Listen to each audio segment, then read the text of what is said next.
स्वागत है आप सभी लोगों का मेरे चैनल साइंस टू टेक्नोलॉजी में। मैं अनुपम विपुल आप सभी लोगों का स्वागत करता हूं आज के शो रॉकेट मंडे में। आज हम लोग बात करेंगे SN10 के बारे में। तो आइए समझते हैं।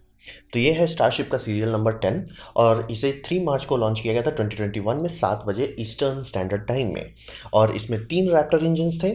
टारगेट था 10 किलोमीटर, फ्लाइट था, बेली फ्लॉप था और लैंड था। मतलब सीधा सीधा SN9 का जो प्रोटोकॉल्स थे वही इस पर लगाया गया। तो ये उड़ा। तो इसका फ्लाइट में टेक ऑफ जो हुआ काफ़ी सही सलामत हुआ। स्टेबल इंजन शटडाउन भी हो गया, उसके बाद स्टेबल बेली फ्लॉप मनूवर भी हुआ और 3 इंजन को रीलाइट किया गया। ये थोड़ा सा अलग बात था कि जनरली पिछली बार रीलाइट जब भी किया जाता है 2 इंजन को रीलाइट किया जाता था।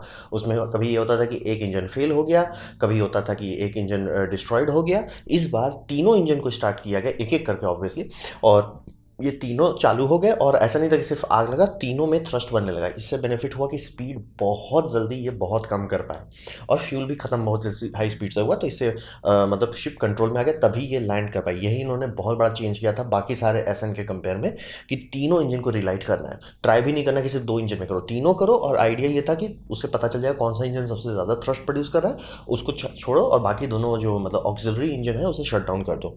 तो ये सक्सेसफुली किया गया। और लैंडिंग जो था थोड़ा सा रफ हुआ और रॉकेट में आग लग चुका था उस टाइम में। तो यही इसका फ्लाइट हुआ।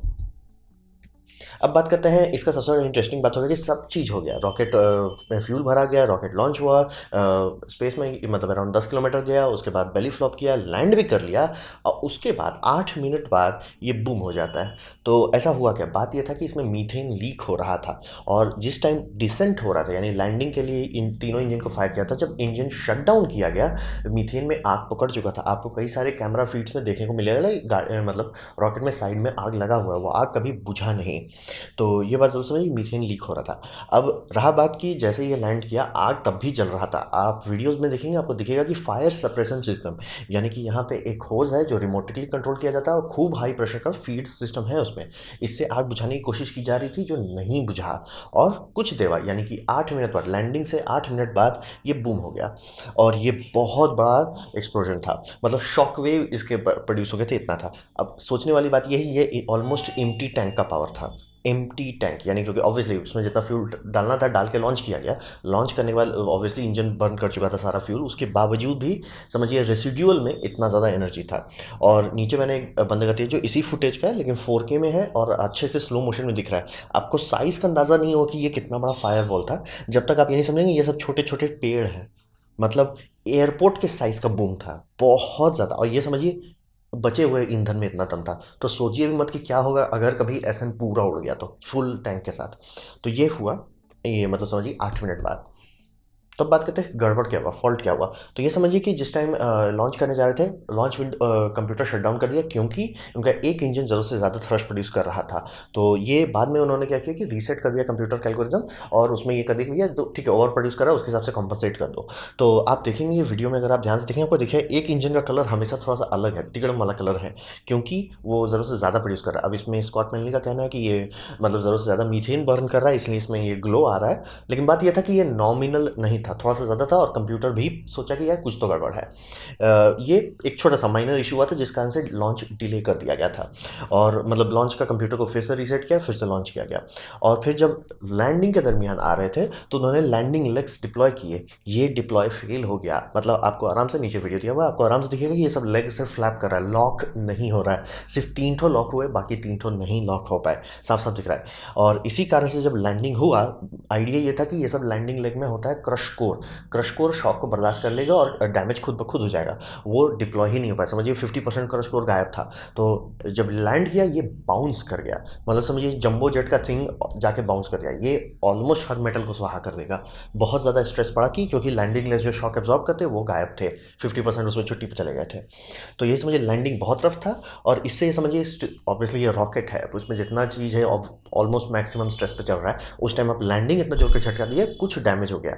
अभी का बेस्ट एस्टिमेट ये है कि मीथेन का जो ड्रेन वाल्व जो कंट्रोल करके किसी तरह लीक कर रहा था वो स्वप पूरा खुला और गया उसके बाद। और क्योंकि आग लगा हुआ था कंटिन्यूसली, इसलिए बोल रहा लैंडिंग के दरमियान आग लग चुका था, आग बुता नहीं था कभी। तो ये समझिए इसको स्वाहा कर दिया।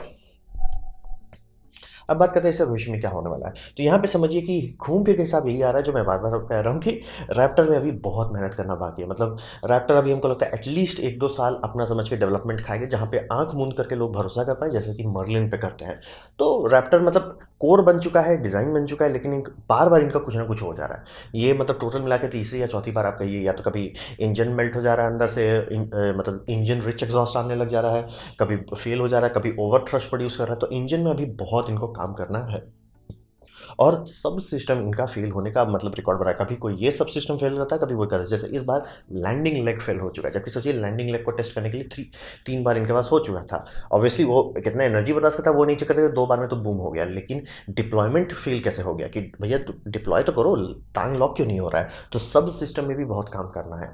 और आप लोग देखते होंगे हीट टाइल्स ये लोग लगाते हैं चेक करने के लिए कि जो उसका माउंटिंग मैकेनिज्म कितना स्ट्रेस बर्दाश्त कर सकता है। इसीलिए अभी आप समझिए कि अभी बहुत दूर है स्टारशिप को कंप्लीट होने में, क्योंकि ये सब होने के बाद पता चलता है कि ये अभी भी रॉकेट साइंस के बारे में बात करें। आप सोचिए एक खाली रॉकेट जो अपना ईंधन जला चुका है, उसके बाद उसमें इतना एनर्जी था। तो सोच लीजिए कि अगर ये फुल खास करके बूस्टर का अगर ऐसा हालत होता तो क्या होता। और यहीं पे मुझे हंसी लगा कि ये खाली पे इतना बड़ा बूम किया और लोग चाह रहे हैं कि हम इसे एयरप्लेन का टिकट बनाएंगे। वो होना ही नहीं है। ऐसा नहीं कि फिजिक्स आपको मना करता है, ना ही इंजीनियरिंग। बस पहला तो उसका टिकट इतना महंगा होगा कि उसका कोई मतलब नहीं है। दूसरा, रॉकेट का जब एक्सप्लोजन जब हो रहा है तो कोई भी अगर आप बनाते पोर्ट जहाँ पे रेगुलरली आपको एक्सक्लूजन जोन फुल फोर्स के लिए बनाना होगा, यानी कि आपका ये मतलब स्टेज 1 बूस्टर भी फुल फील्ड हालत में बूम हो जाए तो कितना बड़ा रेडियस का आपको एरिया खाली करना पड़ेगा। वो इतना बड़ा होगा कि एयरपोर्ट में जाके चेक इन करके आप आराम से आधा दूर फ्लाइट कर लेंगे, तब जाके आप बस रॉकेट के पास पहुंचेंगे। और ये समझिए रॉकेट है, फ्लेम थ्रोअर से सिगरेट जलाया जा सकता है, लेकिन आप क्यों करेंगे वैसा?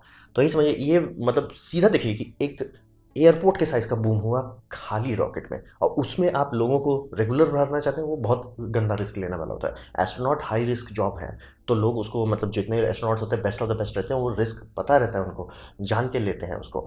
अब वहाँ पे आम पब्लिक को वैसा नहीं रिस्क लेना है। आम पब्लिक को मतलब एक समझिए मिलिट्री एयरक्राफ्ट में बैठना वर्सेस पैसेंजर बैठना। पैसेंजर एयरक्राफ्ट को बनाया जाता है भैया सेफ रहे, मिलिट्री एयरक्राफ्ट पुश करता है अपने आप को, क्योंकि उसको सबसे ज़्यादा स्पीड चाहिए, सबसे ज़्यादा स्टेल्थ चाहिए। तो कई बार होता है उसमें, कई जगह पे मतलब समझिए परफॉर्मेंस के पीछे भागा जाता है। तो रॉकेट के साथ भी वही है, रॉकेट पूरी तरह से परफॉर्मेंस पे बनाया गया है। रॉकेट को बनाया नहीं जाता है कि आप इसे नॉर्मल सर्विस की तरह से जो मतलब समझिए बनाया गया लो अर्थ ऑर्बिट में जाने के लिए, आप चाह रहे हैं कि हम दूसरी जगह जाएं, क्या फ़ायदा होगा? और जो आपका जो मतलब बैलिस्टिक ट्रेजेक्टरी बता दे रहे हैं उसमें तो ये चल ही नहीं सकता, क्योंकि आदमी अंदर से ऊपर चला जाएगा, जी फोर्स बहुत हाई होगा। तो यही समझिए कि अभी आराम से स्टारशिप को बनने में बहुत टाइम लगने वाला है। सब सिस्टम, और अभी तो सारे सब सिस्टम बने भी नहीं, क्योंकि अभी तक लैंडिंग लेग का डिज़ाइन कंप्लीट नहीं है। जो लैंडिंग लेग देख रहे हैं ये सिर्फ टेम्प्रोरी है, ये उनका खुद का ही डिज़ाइन हो।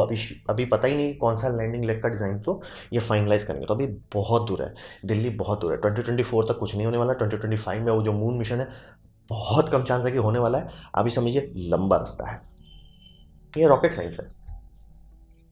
तो ये था मेरा प्रेजेंटेशन SN10 के बारे में। उम्मीद करता हूँ आपको अच्छा लगा हो, कुछ सीखने को मिला हो, कुछ समझ में आया हो। अगर ऐसा है लाइक कर दे, दोस्तों शेयर कर दे, उससे मेरा काफ़ी भला होगा। नहीं अच्छा लगा, नहीं पसंद आया, कोई बात नहीं, आप डिसलाइक कर सकते हैं। मैं कहूँगा डिसलाइक 2 बार दबाएं, उसमें मुझे पता चलेगा कितना ना पसंद हुआ है। मैं आपसे कहूँगा कि कमेंट लिखें, मैं हर कमेंट को पढ़ने की कोशिश करता हूँ।